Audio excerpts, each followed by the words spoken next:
Сәлеметсіңдер ме балалар? Сауат ашу 120-шы сабағымызды бастайық.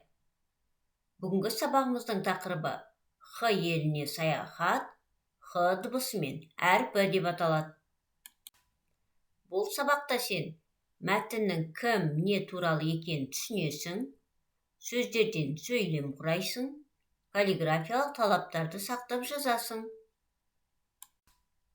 Балалар, сабағымызды бастамас бұрын ребус шешейік. Бірінші суретте біз қасықты көріп тұрмыз. Екінші суретте хатты көріп тұрмыз. Ал үшінші суретте нанды көріп тұрмыз. Қасық деген сөздің алдыңғы бір әрпін, соңғы екі әрпін алып тастауымыз керек. Хат деген сөздің соңғы әрпін алып тастауымыз керек. Нан деген сөздің соңғы бір әрпін алып тастауымыз керек. Сонда балалар, ас деген сөз қалды, ха қалды, на қалды. Қандай сөз шықты балалар бізде?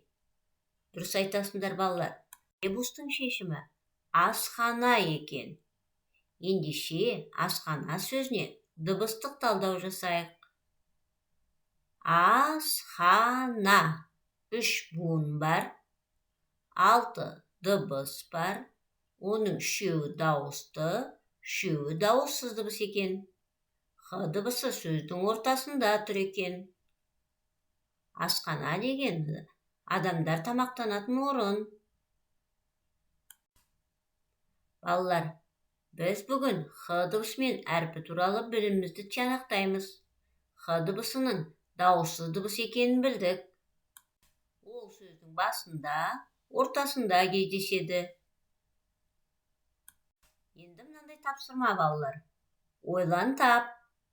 Мына суреттегі заттарды ата, Х әрпінің сөздің қай жерде тұрғанын айт.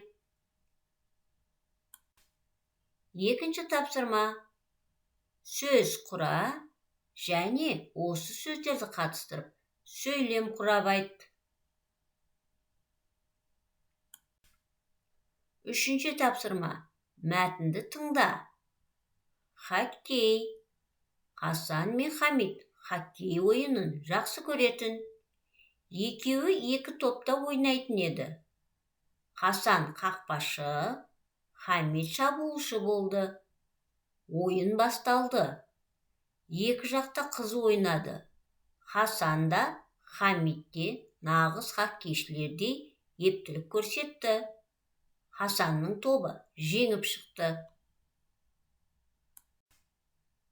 Балалар, мәтінде кім, не туралы айтылған? Қай мезгіл суреттелген? Өзіңе қандай қысқы спорттық ойын түрлері ұнайды? Осы сұрақтарға жауап берейік. Дәптермен жұмыс. Оқулығымыздың 97-ші бетіндегі мына өлеңді әдемі, көркем етіп көшіріп жазайық. Іске сәт балалар.